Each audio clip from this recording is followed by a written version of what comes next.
Ken Moskowitz covers this for Data Doctors. Now, Ken, we were told about you. So tell me today, did it live up to the billing and any surprises? Well, it lived up to it in some instances, and in other areas I went, meh, not so great. Here's the bottom line. Android users have been bragging about their screen size because we all know bigger is better for a while.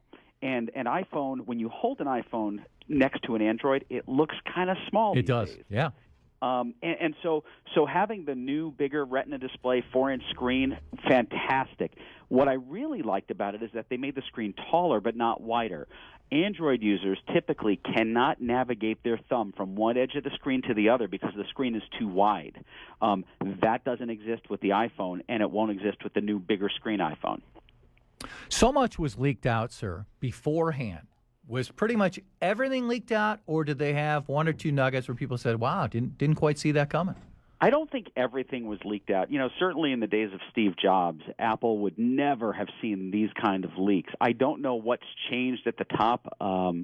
If Tim Cook is just not as tough a leader that things like this got out. But there were no big surprises as far as the look because there were leaked images. Certainly there was a case manufacturer in China that guaranteed if you purchased the case, it would fit the iPhone 5. So obviously there were some things that didn't get out. Some of the things that didn't make its way out. First of all, I want to just dive into the processor a little bit. Yeah, exactly. This is going to have the same processor as the newer model iPad, the A6. What does that mean to you as a consumer? The thing's going to be twice as fast, and the graphics are going to be twice as fast. That, to me, means a lot because when I'm using my phone, when I don't have my laptop near me, I need that device to just hum. Also, the battery life. That's been a big complaint of smartphone users.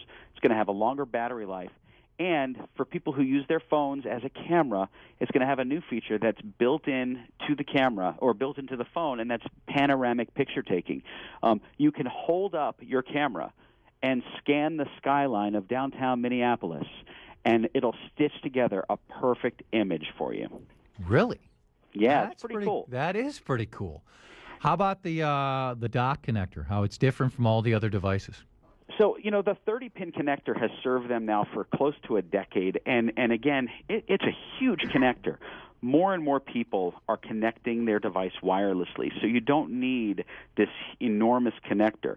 The Lightning connector that they've created is just a new connector. It's faster if you do hardwired connection. But at the end of the day, that doesn't make or break it for me. What I'm really excited about are the new operating system features. So you've heard about iOS 6, right? Yep.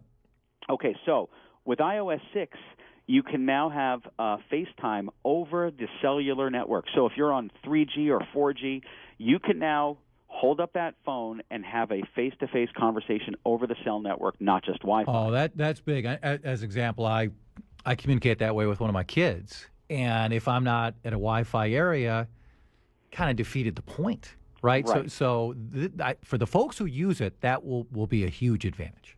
Right.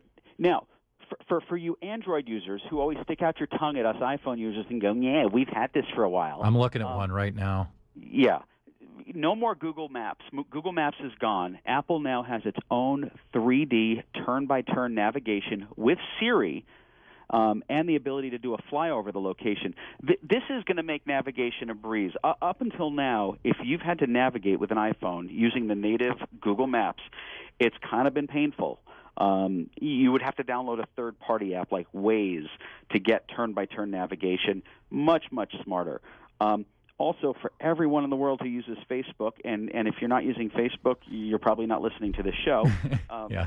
Better social network integration. Just like when they launched Twitter built into the phone, now Facebook is going to be built into the device, making it easy to share or built into the iOS, making it easy to share content. It's just part of the ecosystem. But I will tell you, my favorite feature, and by far the one that I'm going to find most useful, Chad, is for travelers and people who do business. It's called Passbook.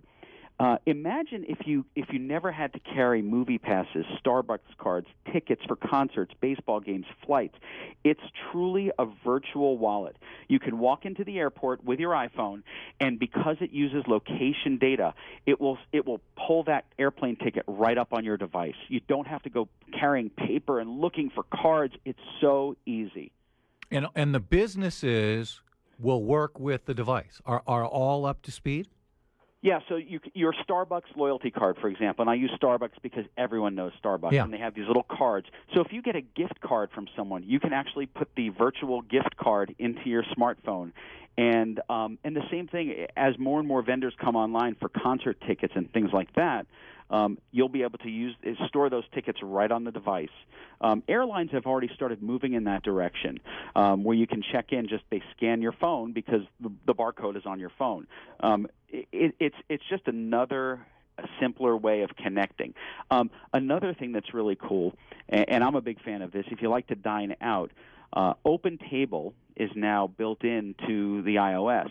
So using Siri, which is the voice recognition, you can now search for a restaurant, find that restaurant, make reservations at the restaurant, all with the push of one button. Wow, that is very good. Ken Spanky Moskowitz is with us. Really good information so far. His work from Data Doctors. Okay, Siri. I'm an iPhone 4. I don't have the 4G, so I've seen my friends with Siri. I don't have it, and then I've read many stories. People love Siri. Most seem to me, and you confirm or deny this, Ken, seems like I've read, I used it early, then I moved on.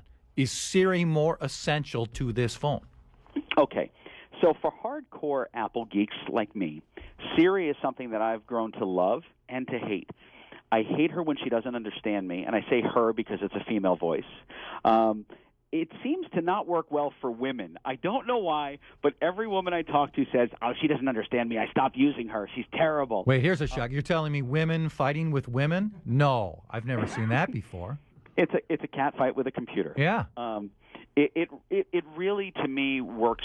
For me, it works well most of the time. Are there times when she doesn't understand what I'm saying or mispronounces something? Sure.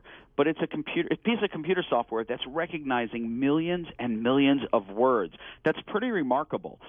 So if it misses every now and again, I forgive it. Was this a Steve Jobs production or was this a Tim Cook production? Okay, so it's really a Jonathan Ive production. That is the iPhone designer who just coincidentally yesterday just bought an $18 million home in San Francisco. It's really a product that's been in the pipeline for a while. When Steve Jobs passed away, Apple's product line, let's just call it history, was built out to 2015. So they know where they're going up until 2015 at the point in time when Steve Jobs passed away. Are they moving ahead right now in that? Absolutely they are. Tim Cook is not the visionary that Steve Jobs was, but he is a great leader and knows how to surround himself with the right people. I think Apple will continue to roll out cool, innovative new products. Last couple questions for you, Ken. This new phone, this device will mean what for Apple? This is going to be a huge boost. I mean, the loyalists for Apple are going to be lining up, doing the pre-orders. I know when the pre-orders come available this Friday, we've already talked about it here in our office. We're going to be pre-ordering the new phones. It's a huge, huge lift to Apple, which is already an incredibly healthy company.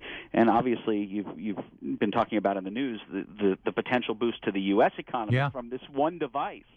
And they, as long as they continue to push out new products that people want, it's a win for everyone. How much money will they make from this? Billions and billions of dollars. The cost of the device for the consumer, subsidized is $199, $299, or $399.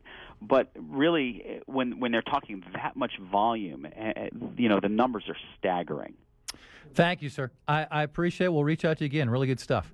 Cool. Thanks a lot. Have a great day. Thank you. From Data Doctors, Ken Spanky Moskowitz with us. Let's wrap up the show in moments on CCO.